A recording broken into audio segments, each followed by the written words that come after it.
Hello everyone, welcome back to the channel.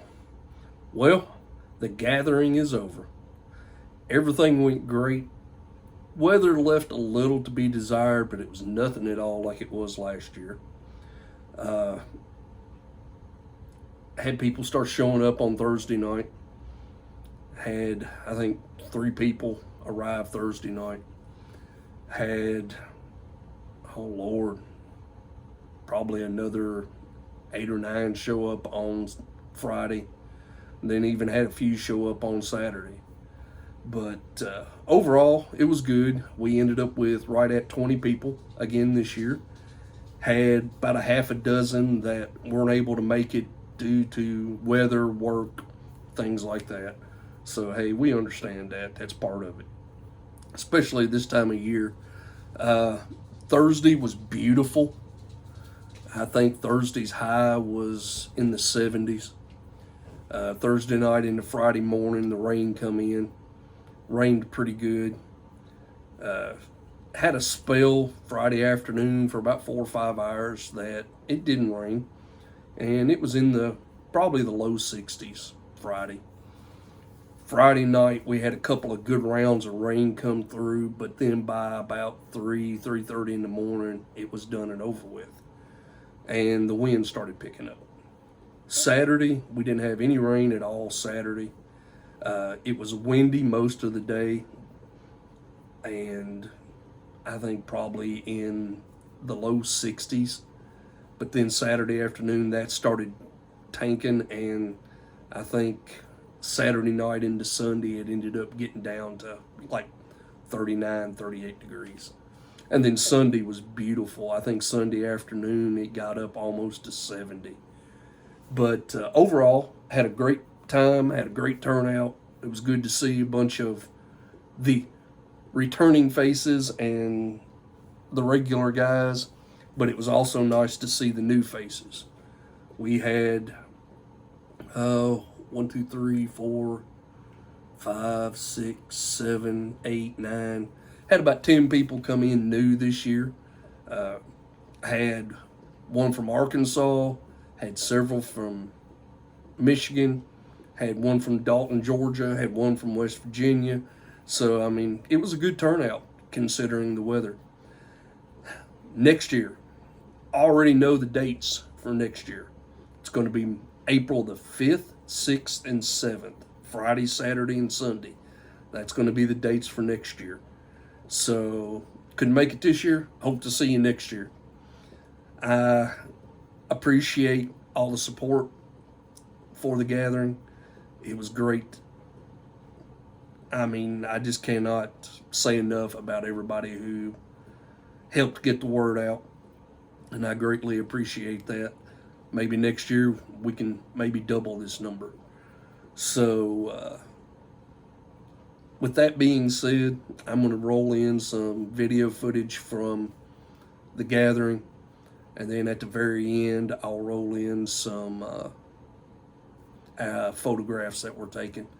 So, you all enjoy. Hope to see you next year. Have a good one. Hello, everyone. Welcome back to the channel. Well, I didn't shoot any video the first day of the gathering just because it was just freaking miserable yesterday. It rained off and on all day yesterday. We had a spell yesterday afternoon for about 4 hours, 5 hours, that it didn't rain. Wind blew, sun come out. It was fairly decent, but by that point the ground was just soupy, soggy, and we just didn't do much yesterday but sit around and talk. Today is day 2. We've had a pretty decent turnout considering the weather.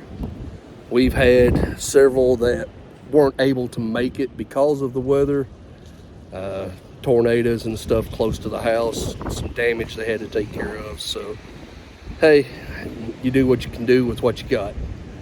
But we've had, 1, 2, 3, 4, 5, about a dozen show up. We've had the usual crew that was here last year.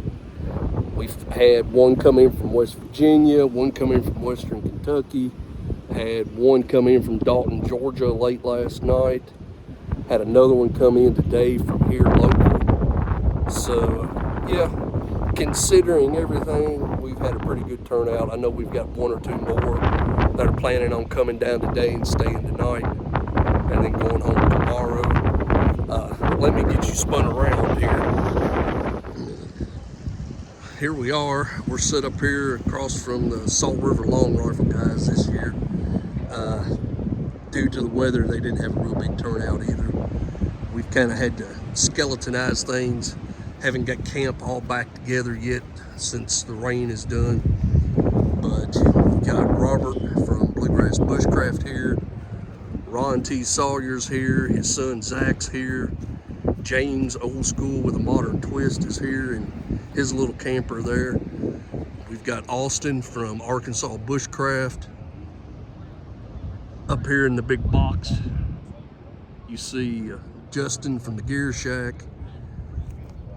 Trying to think, Plain Old Chuck is here.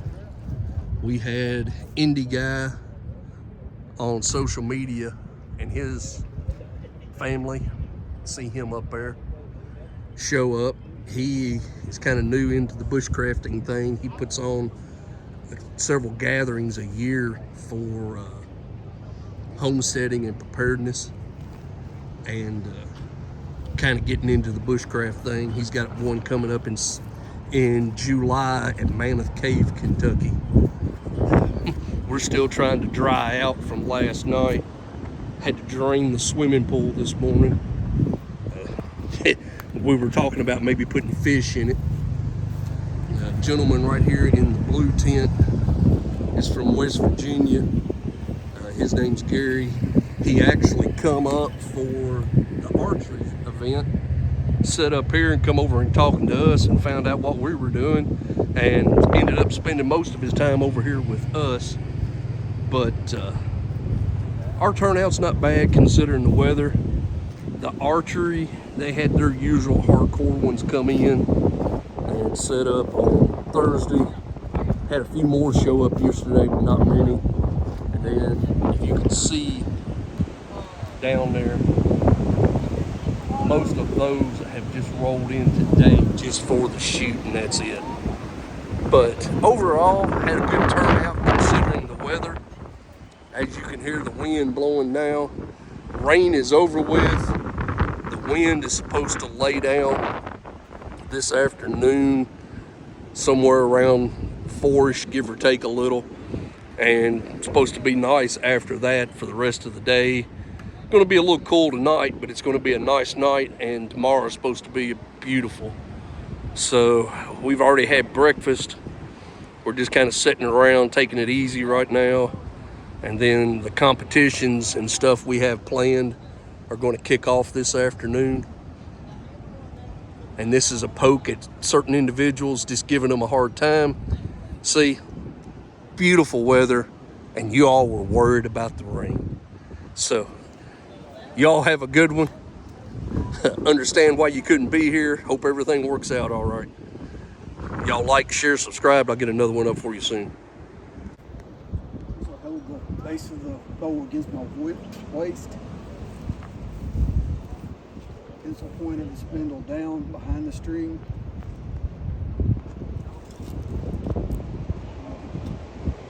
Twist it around the string go all the way around it like that. Hear it pop like that.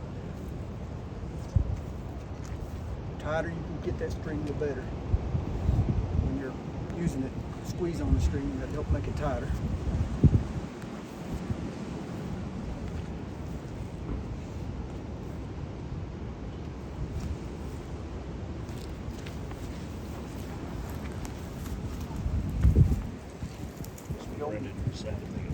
Turn around.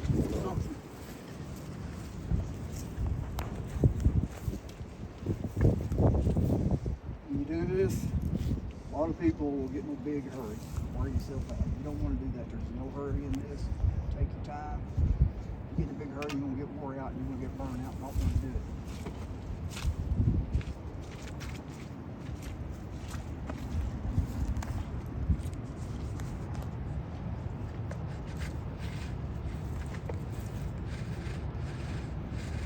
got what I call a sweet spot. When you're mashing down on this bearing block, if you're mashing too hard, it's going to get in a bind. It's not going to spin as freely.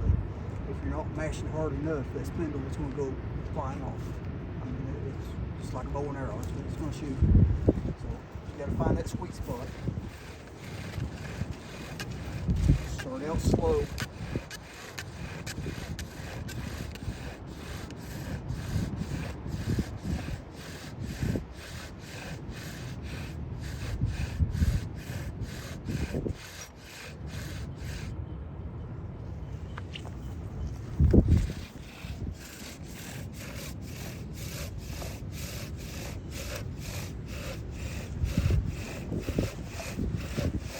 It warms up. You see it's starting to smoke now. You notice I'm holding my arm against my leg. That helps hold your wrist steady. You're going to try to keep that spindle straight up and down. If you're going to point out that direction, it's going to, where you hold that direction, your spindle will blow out the side.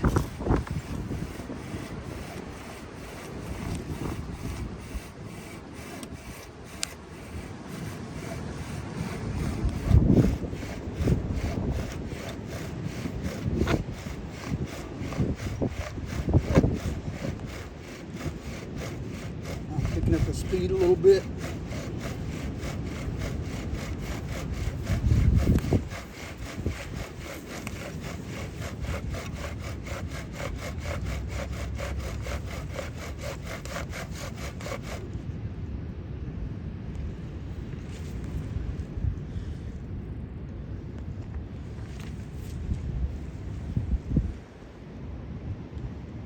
Not there yet. Yeah, I think we got it. But when you take your foot off there, do it real slow. Don't rejar it. Let that sit there and let that go here a little bit.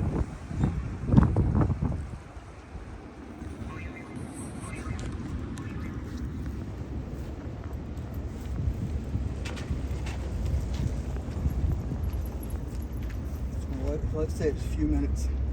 Like I said, there's no rushing it. Let it take its time. At this point, it's starting to smoke a little bit better. Just going to blow it gently. You don't blow it hard. You don't want to blow it apart.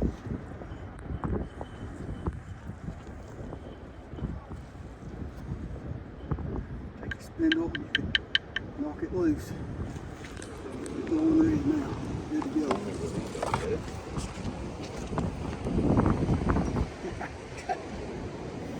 I don't think I can say with the wind, but you got it.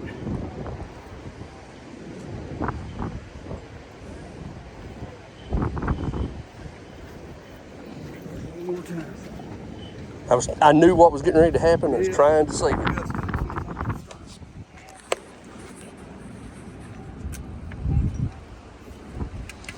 If you'll watch as he's doing that, you'll see the dust come off that spindle and fill that notch up. When that notch goes about halfway up, and you start going for your more speed, that's when you want your friction. And if the dust is not falling down, you're not mashing hard enough. You need to mash it a little bit harder down with your.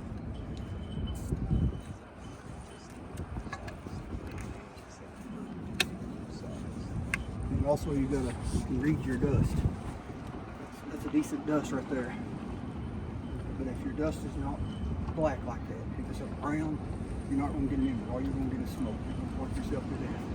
If it's brown, you've got to stop and rethink. If it's not burning, you're not getting the oxygen. You need to whiten your notch a little bit. See a little more airflow.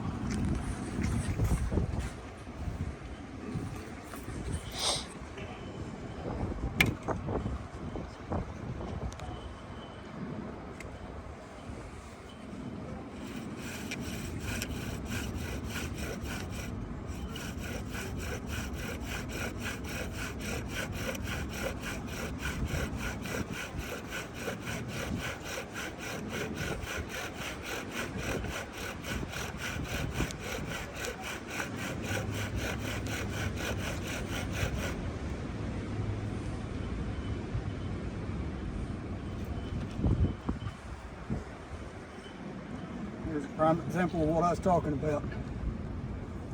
That dust is turning brown. We done lost that one. Notice my spindle is like I was talking about, it's trying to blow out the side. So I'll start a new hole.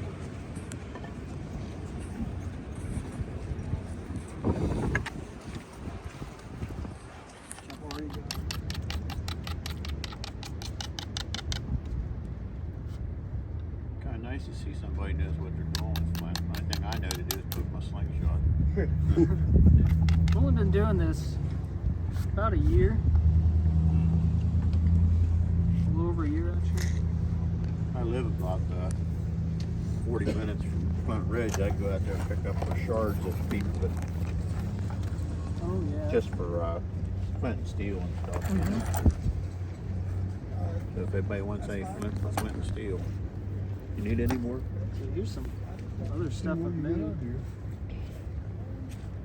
Oh yeah. All down here. I just never. Oh, a little one. This one I broke, but I just made it to. That was good. I never played. I don't know. I don't know that you can have whatever you want. This flint I got from Texas. I ordered this. Georgetown flint, what this is. Well, the nice thing about out there at Flint Ridge is out there people are looking for certain colors.